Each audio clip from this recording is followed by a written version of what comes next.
Yan, magandang umaga po sa inyong lahat. Andito naman po muli ang inyong lingkod. Muling nagkakape. Kape po tayo and good morning po sa ating lahat.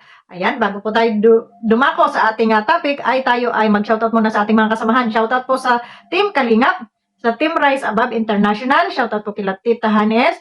At shoutout po kay Ma'am Melba Burns. Ayan, laging nalalimutan. Shoutout po kay Maludi Los Santos, Banat Bagsix, sa aking po mga kasamahan. Selena Barbosa Official, pakisupport po natin. Ma'am Armagalo Mix Vlog at Ma'am Pixilixi. Meron pa ba? Hayat Zamora, baka malimutan ko. Ayan, shoutout po sa aking mga kasamahan dyan. At maraming salamat po sa mga walang sawang naandyan pa sa atin. Kahit tayo kukunti lamang dito sa channel na ito, at least ay naandyan pa rin yung ating mga solid na mga kumare, ano. At maraming salamat po sa mga bagong dikit dito sa ating munting channel, no. Bagamat minsan hindi nyo gusto ang aking topic, at hindi pabor sa inyong panlasa, ay pasensya na kayo dahil ito ay talagang ganito lamang po ang mga reaktor, no. Hindi naman namin alam at hindi namin alam sa bawat isa sa inyo na lahat ba ng aming sasabihin ay gusto ninyo o hindi. Kayo na po yung mag-adjust, ano. Kung ayaw nyo doon sa aming sasabihin, ay malaya po kayong lisanin muna ang aming video na ito. At kung maganda naman uli yung sasabihin namin at pabor sa inyong pandinig, ay pwede naman kayong bumalik muli. So, wala po problema doon, ano. Sabi nga, hindi ko mapipili kung anong sasabihin ko dito na pabor sa inyong lahat. No, so dito na tayo sa ating topic. Tayo po ay magta-topic muli dito kay Erica, dahil kung saan ay ito yung mapapag-usapan ngayon. Huwag niyo naman sabihin na, kaya gano'n dahil malaki ang views ni Erica, malaki ang... Hindi po, dahil ito yung napag-uusapan ngayon. Ayaw niyo ng gano'n na trending ang inyong idol. Shoutout nga pala sa dito sa Ilovers. Oh, may tanong lang ako sa inyo mga taga-Ilovers, na... Dito sa sinasabi ninyo na itong si Erica at itong sino ba itong kapatid niya, ay pag umigi ang buhay ay kasama ang buong pamilya. Maling-mali yung sinasabi ninyo. Kasi nung umigi ang buhay nila, ay iniwan nila ang kanilang pamilya. Iniwan nila yung mga taong nag-aruga at nagpalaki sa kanila.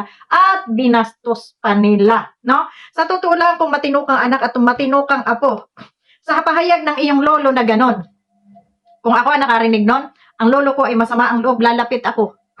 Yayakapin ko yung lolo ko. Susuyuin ko yung lolo ko. Susuyuin ko yung lola ko. Bakit? Kasi sila yung tumayong magulang sa inyo nung kayo ay pinabayaan. Sila yung tumayong magulang nung ang mga magulang nyo ay nagpasarap lamang sa inyo at nung kayo ay naging tao, kayo ay iniwan na at hindi na kayo inaruga. Ang nag-aruga sa inyo, tumayong nanay at tatay, inatay, nanay, tatay, ang inyong lolo at lola. Ngayong malalaki na kayo at kayo ay nakapag-aral, kumbaga ay kaya nyo nang sabi nga may sarili na kayong desisyon at kayo ay maganda na yung kalalagayan. Basta nyo na lang tatalikuran yung inyong mga nagpalaki sa inyo. At dapat alam ninyo na masama ang loob ng inyong lolo at lola. Dapat sinuyo nyo na kasi sa totoo lang wala ibang magdadamayan kundi kamag-anak. Alam nyo kung halimbawa kayo ay mapasama dyan, unang-unang masasaktan kamag-anak ninyo dahil kadugo ninyo sila. Pero kayo, dahil kayo ay namamayagpag pa ngayon, kayo ay mapipera pa ngayon, akala nyo ay walang hangganan, walang katapusan ang inyong pagkakamal ng pera sa lapis ay galing sa ibang tao na hindi nyo pinaghirapan, waldas dito, waldas doon, lahat ay may katapusan. Ano? Yan ay matatapos din, walang forever, sabi nga. So ngayon, masaya pa kayo dahil kayo ay nagtatamasa. Pero ang tanong, hanggang saan? Pagkatapos kaya ng lahat at maubos na inyong winawaldas at wala na rin kwarta yung nagsusuporta sa inyo, saan kaya kayo? Diba? So yun ang tanong. Kaya huwag tayo masyadong mataas. Tingnan nyo dito sa mga Ilovers na to, kahit mali na ang ginagawa ng inyong iniidolo, pilit nyo pa rin sinusuportahan at sinusulsulan. Kayo yung mga bad influence dito sa dalawang bata na ito, no? Hindi ko rin masisika agad na ito ay sumama ang ugali dahil dahil lang sa dapat kayong mga nakatatanda diyan sa Ilovers. Hindi naman kayo mga teenager, mga tiguwang na kayo, no? Nakikita ko iba diyan mga matatanda na, mga gurang na kayo. Bakit hindi kayo makapagpayo? Mapayuhan ninyo itong dalawang ito na magpakumbaba sa kanilang lolo nang hindi sila mabas ng husto, no? Parang namanhid na itong dalawang ito sa pera Parang bingi na. Bingi na sa lahat ng sasabihin, manhid na sila. No? Bakit? Dahil sa pera, kasi pera lang ang tinitingnan nila. Ang laki. Sabi nga, ang laki ng nababago pag ang tao ay may pera na. Pero depende siguro yun sa tao, no? Pag materialistic ka at ambisyosa ka, ay ganun talaga, mababago talaga yung ugali mo. Pero sa amin, na kami ay kontento kung ano lang yung meron kami, hindi nababago ng pera ang aming pag-uugali, no? At ang aming nililingon ay ang aming pa rin pinagmulan, no? Hindi ka makakarating doon kung hindi galing ka doon, no? So dapat balikan nyo rin yung pinanggalingan ninyo, kung saan kayo nanggaling, no? Nung kayo ay walang-wala, sino ang umaruga sa inyo? Di ba ang mga lolo at lola nyo, kamag-anak ninyo? Ngayon, kasama ba sila sa inyong pag-asenso, sa inyong magandang buhay? Wala. Nung gumandang buhay nyo, iniwan nyo na. So ngayon, dito mo makikita na talaga itong mga ito ay walang mga modo dahil sa lahat ng sinabi ni lolo at ni lola at ng kanyang tiyahin ay ganito lamang ang isinagot nito ni girl. So kayong mga i-lovers, kayo ay mga gurang na, bakit hindi nyo malang mapayuhan ng magandang asal itong batang ito? Ito ba? Ito ba yung ina-idol ninyo na kung laklak dito, laklak doon, ayan at may mga pabidyo-bidyo pa? Hindi nyo po pwede sabihin na ito ay gawa-gawa lamang dahil siya mismo yung natungga, ano? At siya mismo yung the dirty fingers, no? So, ito ba ang turon? Itong mga i-lovers na to? Asan yung nakikipagpatayan kayo?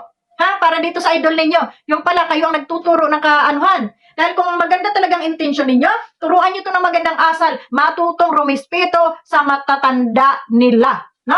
Ano mga i-lovers, may mga pahamon-hamon pa kayo magpalay detector, ang kakapal ng mga mukha nyo. At saka, huwag kayo masyadong ipal na kahit kayo nagkukudkud ng CR dyan sa ibang bansa, nagtatrabaho kayo, nagpapakahirap kayo, ngalan lamang na sumikat kayo, hala sige, suporta kayo dito sa dalawa na to, magkapatid na ito, samantalang yung mga pamilya nyo, baka meron diyang nangangailangan din ng tulong. Ha? Naghihirap din siguro yung iba, bakit hindi yun ang tulungan ninyo? Ha? O ano, mga ipal lang kayo? Pasikat dyan sa comment section ninyo, pasikat dyan sa page ninyo, no? Aba, lingon-lingon kayo sa inyong mga pinagmulan at yung mga kamag-anak ninyo ay baka nangangailangan din ng tulong, iyon ang tulungan ninyo. No?